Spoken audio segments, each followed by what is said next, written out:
शक्तियों द्वारा विषंग दैत्य के 8 पुत्रों का वध। श्री हयग्रीव मुनि कहते हैं, हे अगस्त्य, जब वाराही विषंग के साथ युद्ध में भिड़ी तब दैत्यों और शक्तियों की सेनाओं का परस्पर भीषण युद्ध हुआ।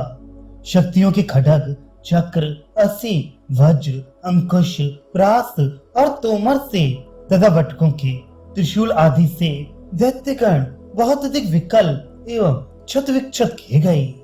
वे तिल तिल करके छिन्न अंग होकर युद्ध प्रांगण में प्राणहीन बना दिए गए।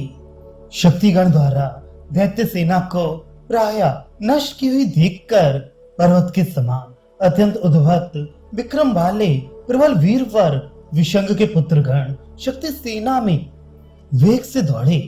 कराल वक्त्र, विशिख, विवांड, विकटेक्षण, इंद्रशत्रु, सुराराती, महाकुक्षी और मधुद्धत इन 8 प्रबल पराक्रमशील वीरों ने शक्तियों पर चारों ओर से आक्रमण किया। दैत्यगण द्वारा उस शक्ति सेना को बुरी तरह से परास्त करते देख अत्यंत भीषण विक्रम संपन्न जम्बनी, स्तंभनी, अंधनी, मोहिनी, भैरव और कालकर्षणी, सपनेश्वरी और वटुक इन 8 शक्तिगण की नायिका एवं नायकों ने युद्ध भूमि में प्रवेश किया। युद्ध में जम्बनी ने कराल वक्त्र के साथ भिड़ंत की। उसके साथ चिरकाल तक शस्त्रों और अस्त्रों से युद्ध कर उस दैत्यराज ने अति शीघ्र शक्ति के वाहन वराह को गदा से मारा। जम्बनी का वाहन शूकर आघात पाकर मस्तक फट जाने से देवी के सामने ही अपने घुटनों के टिक जाने पर गिर पड़ा। तभी जम्बिनी ने क्रुद्ध होकर खड्ग से उसके सिर को काट डाला। बलवान दैत्यराज विशिक स्तंभनी के पास आकर पराक्रम पूर्वक लड़ा। स्तंभनी ने सिंह पर सवार हो अत्यंत तीक्ष्ण बाणों से विशिक के सिर पर आघात किया। उन बाणों के सिर पर लगने से दैत्येंद्र विशिक जैसे 3 शिखरों वाला पर्वत शोभित होता है वैसे लगता था। उसके सिर से बहुत अधिक रक्त धारा बहने लगी। उसने अधिकाधिक क्रुद्ध हो अत्यंत वेग पूर्वक तीक्ष्ण धार वाले बाण से धनुष की डोरी को काट डाला। तीक्ष्ण बाणों से काटकर फिर क्रुद्ध हो स्तंभनी ने अत्यंत तीक्ष्ण अंतर्वेद बाण को उसके वाहन ऊंट के ऊपर छोड़ उसे मार डाला।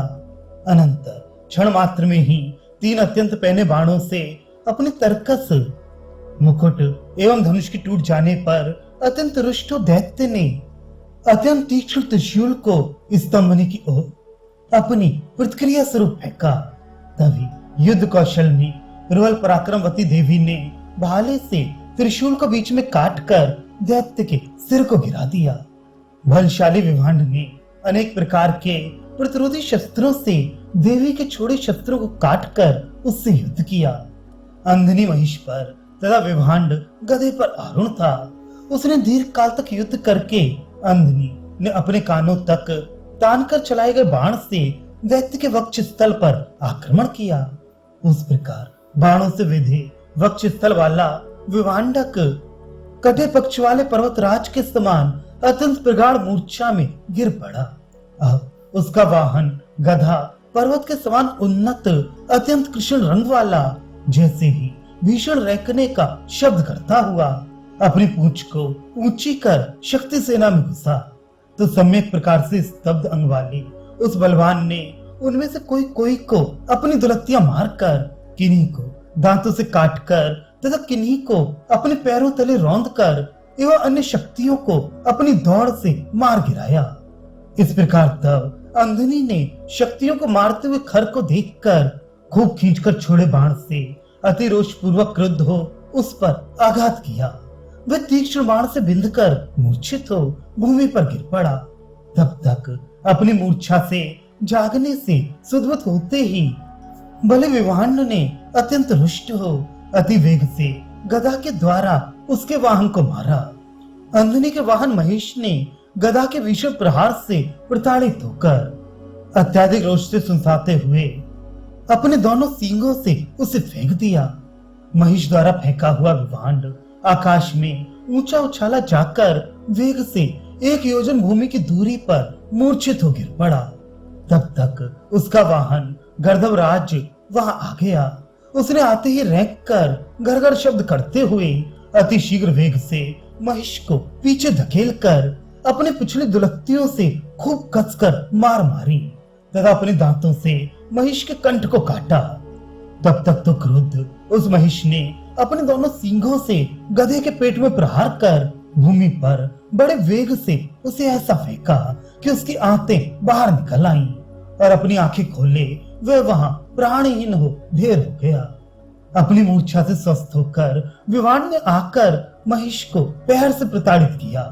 तभी अंधनी ने दैत्य के मस्तक पर बाण से अत्यंत क्रोध पूर्वक प्रहार किया, जिससे वह सिर कटा निष्प्राण हो मर गया।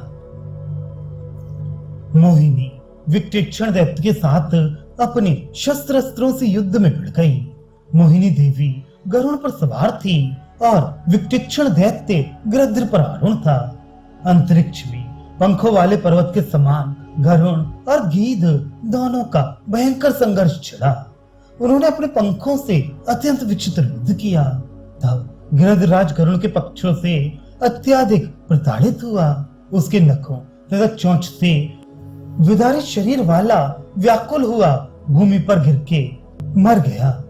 अपने वाहन के मर जाने पर विकटाक्ष ने क्रुद्ध हो दीर्घ काल तक मोहिनी से संघर्ष किया। फिर मोहिनी के चक्र द्वारा उसके गले को काट दिए जाने पर वह मृत्यु को प्राप्त हो गया। सर पर आरूढ़ हो इंद्र शत्रु वह दैत्य भैरव से लड़ा। अत्यंत साहसी वह दैत्य अपने अति भीषण वाहन के सहित शक्तियों से लड़ा। काल मेघ के समान भैरव अपने समान आकृति वाले 8 भैरवों के साथ अहर्निश कोटि संख्या वाले गणों के सहित विराजमान था। वे सब त्रिशूल और दंडधारी थे। 3 नेत्र और सिर में चंद्र को धारण किए। उनके सर्पों के आभूषण एवं व्याघ्र चर्म धारण किए उपस्थित थे तथा काल मेघ के समान थे। भयंकर इंद्र के शत्रु उस दैत्य की 10 अक्षौणी सेना में प्रवेश कर उन्होंने निमेष मात्र में अति वेग पूर्वक राक्षस गणों को मार गिराया। कई दैत्य उनके शूलों में रो दिए गए, किन्हीं को दंडों से पीटा गया। कोई कोई दैत्य तो नखों से विशेष रूप से अपने अंगों की चीर डालने से छिन्न शरीर वाले हो गए तथा किन्हीं दैत्यों को मुष्काओं के प्रहार से मारा गया। तब उन भैरवों के गणों ने मृत दैत्यों के आंतों की माला पहनी। इस प्रकार अपनी सेना को नष्ट हुई देख वह इंद्र का शत्रु दानवेंद्र रोषाविष्ट हो अपनी गदा से भैरव गण को चारों ओर से प्रहार करते हुए ताड़न करने लगा। इस प्रकार दैत्य द्वारा युद्ध में भैरव गण को पीड़ायमान और त्रासमान देखकर मंथन आदि विविध नाम वाले अस्तांग आदि भैरवों ने पर्वत के समान भीषण सर्प पर आरूढ़ इंद्र के शत्रु उस दैत्य राज से युद्ध किया। उन सबके साथ अकेले दैत्य ने युद्ध क्षेत्र में संघर्ष किया। उसके दंड के प्रहारों और शूलों से वज्र सहनन सक्षम शरीर सर्वथा अक्षति रहा। जैसे गंड शैल पर फलों की चोट लगने से कोई प्रभाव नहीं होता। भैरव गण के लिए अति भयंकर उस दैत्य राज के प्रहारों से अप्रभावित देखकर भैरवों के अधीश्वर ने उसके साथ युद्ध किया। दीर्घ काल तक लड़कर जैसे ही दैत्य गदा को लेकर प्रहार करने को आकाश में उछला, वैसे ही भैरवेश्वर ने उसके हृदय में शूल गड़ाकर उसे भूमि पर निष्प्राण डाल दिया। काक पर सवार होकर बलवान सुराराती दैत्य ने भी महिष पर आरूढ़ काला कर्षणिका नामक देवी से बलपूर्वक दीर्घ काल तक लड़ाई की। उस देवी की शक्ति गणों द्वारा दैत्यराज के राक्षस गण का विशाल संख्या में संहार कर देने पर भगवती के अंकुश के प्रहार से सिर के फूट जाने पर वह निष्प्राण हो गिर गया। भेड़िए पर आरूढ़ महाकुक्षी दैत्य ने सपनेशी से युद्ध किया। रथ पर आरूढ़ देवी ने शक्ति संघ के सहयोग से दैत्य सेना का नाश किया। उस बलवान महाकुक्षी के लड़ते रहने पर सपनेशी देवी ने तलवार से पेट को काटकर उस दैत्य पुंगव को नष्ट कर दिया। महोद्धत नामक राक्षस भी बटुक भैरव के साथ भिड़ा। अपनी ही समान आकृति वाले 10 कोटि संख्या वाले बटकों के साथ वह दैत्य से लड़ रहा था।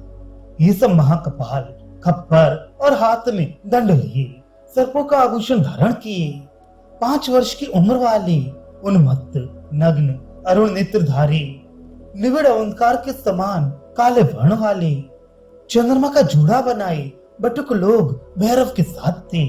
अपनी 10 अक्षौणी सेना के साथ वह भली खूब घमासान संघर्ष कर लड़ा। बटकों की गण क्रुद्ध हो दैत्य सेना पर टूट पड़े। उन्होंने वेगपूर्वक दंडों से उन्हें मार मार कर शीघ्र नष्ट कर दिया।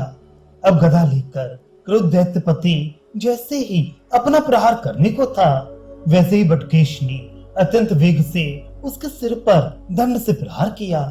दंड की चोट से इसका सिर फूट गया और वह झागों वाले खून की वमी करने लगा।